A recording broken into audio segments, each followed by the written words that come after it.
இயேசுவுக்கு புகழ், மரியே வாழ்க. விடியும் வெளிச்சம் நண்பர்களுக்கு இனிய காலை வணக்கத்தை தெரிவித்துக் கொள்கிறேன். இயேசுவினுடைய அன்பு நம்மை வழி நடத்தும். இயேசுவினுடைய அன்பு நம்மை விட்டு செல்லும். ஆம், அந்த இயேசு நமது வாழ்வின் வழியாக இருக்கிறாரா? அவருடைய வழியில் நாம் செல்கிறோமா? அதை பற்றி நாம் இன்று தியானிக்க உள்ளோம். யோவான் நற்செய்தி பிரிவு 14 இறை சொற்றொடர்கள் 6 இவ்வாறு சொல்கிறது. இயேசு தோமாவிடம், வழியும் உண்மையும் வாழ்வும் நானே, என் வழியாய் அன்றி எவரும் தந்தையிடம் வருவதில்லை. என் வழியாய் அன்றி எவரும் தந்தையிடம் வருவதில்லை. ஆம் அன்பர்களே, இன்று கூட நாம் அவர் வழியை மறந்து வாழ்வில் தவறான பாதைகளில் சென்று கொண்டிருக்கிறோம். மீண்டுமாக அவர் இன்று நமக்கு அழைப்பு விடுக்கிறார். எவ்வாறெனில், யோவான் நற்செய்தி அதிகாரம் 10 இறைச்சொற்றொடர்கள், நானே வாயில், என் வழியாக நுழைவோருக்கு ஆபத்து இல்லை. என் வழியாக நுழைவோருக்கு ஆபத்து இல்லை.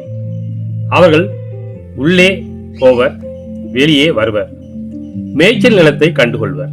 ஆம் அன்பர்களே, இன்று கூட இயேசு நம்மை அழைக்கிறார். வழிகாட்டி பலகைகள் சிலருக்கா அல்ல, வழி செல்லும் உரிமை சிலருக்கா அல்ல. வழியாம் இயேசு யாருக்காக? இந்த உலகில் வாழும் அனைவருக்காக.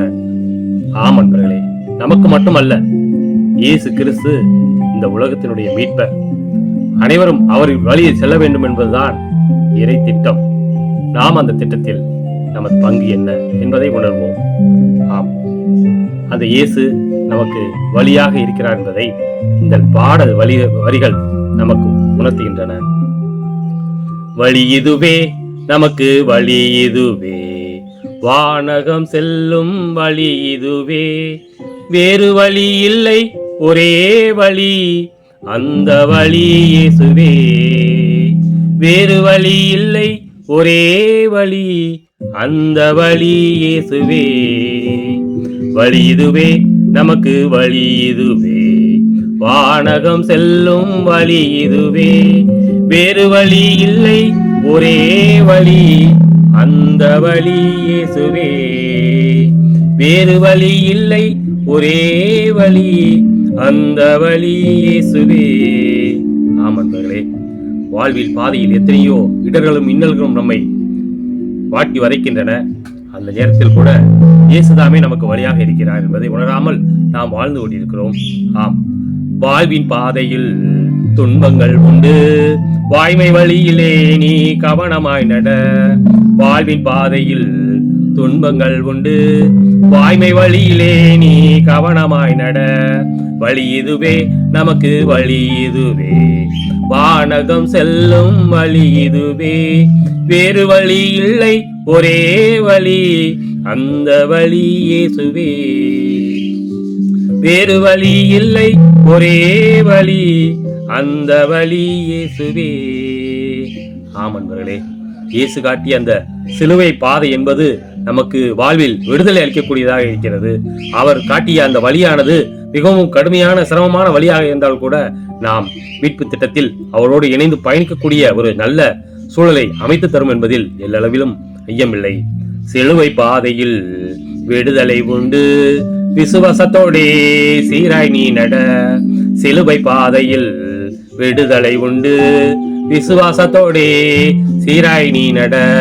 வழி இதுவே, நமக்கு வழி இதுவே, வானகம் செல்லும் வழி இதுவே, வேறு வழி இல்லை, ஒரே வழி, அந்த வழி இயேசுவே. வேறு வழி இல்லை, ஒரே வழி, அந்த வழி இயேசுவே. ஆமன்பர்களே, நாம் விழிப்புடன் அவரோடு பயணிக்க வேண்டுமானால் நிச்சயமாக அவரோடு உறவாட வேண்டும், உரையாட வேண்டும். இதோ வாழ்வின் வழியாக அவர் நமக்கு இருக்கிறார், வாழ்வின் பாதையாக நமக்கு அவர் இருக்கிறார், வாழ்வின் வாசலாக இருக்கிறார். நாம் எதை தேர்ந்து கொண்டுள்ளோம்? உலக பிரகாரமான வாசல்களையா, வழியையா? ஆம், நாம் ஒரு இடத்தை விட்டு இன்னொரு இடத்திற்கு செல்ல வேண்டும் என்றால் நிச்சயமாக அந்த சாலையும் அந்த சாலை ஓரத்தில் உள்ள வழிகாட்டிகளும் நமக்கு தேவைப்படுகின்றன. அதுபோல் நாம் இந்த ஆன்மீக பயணத்தில் செல்வதற்கு இயேசுவினுடைய தூண்டுதலும் இயேசுவினுடைய வழிகாட்டுதலும் நமக்கு கண்டிப்பாக வேண்டும். வெளிப்புட ஜெபித்து ஞானமாய் நட கிறிஸ்துவுடனே அந்த சீயோன் நோக்கியே. வெளிப்புட ஜெபித்து ஞானமாய் நட கிறிஸ்துவுடனே அந்த சீயோன் நோக்கியே. வழி இதுவே நமக்கு வழி இதுவே, வானகம் செல்லும் வழி இதுவே. வேறு வழி இல்லை, ஒரே வழி, அந்த வழி இயேசுவே. வேறு வழி இல்லை, ஒரே வழி, அந்த வழி இயேசுவே. வழி இதுவே நமக்கு வழி இதுவே, வானகம் செல்லும் வழி இதுவே. வேறு வழி இல்லை, ஒரே வழி, அந்த வழி இயேசுவே. ஆம் அன்பர்களே, நாம் அந்த இயேசுடைய பாதையில் செல்வோம், அவர் சொல்லும் வழியில் செல்வோம். நிச்சயமாக இந்த வாழ்க்கையை நாம் அமைதியுடனும் சமாதானத்தோடும் ஒற்றுமையுடன் வாழ கண்டிப்பாக அவர் நமக்கு வழிகாட்டுவார் என்பதில் எந்தவித ஐயமும் இல்லை. ஆம் அன்பர்களே, இந்த நாளில் கூட நாம் அவரோடு இணைந்து ஜெபிப்போம். ஆம், அவர் எவ்வாறு தந்தையாம் கடவுளை நோக்கி ஜெபித்தாரோ அதே போல் நாம் ஜெபிப்போம். எனக்கு வழியை காட்டும் ஆண்டவரே, எனக்கு வழி சொல்லும் ஆண்டவரே, என்னோடு நடந்து வாரும் ஆண்டவரே என்று கேட்போம். நிச்சயமாக அவர் வழியாக நமக்கு வாழ்வில் ஒளியேற்றுவார் என்பதில் எந்தவித ஐயமும் இல்லை என்று கூறி அனைவருக்கும் நன்றி கூறி விடைபெறுகிறேன். இயேசு மரியே வாழ்க.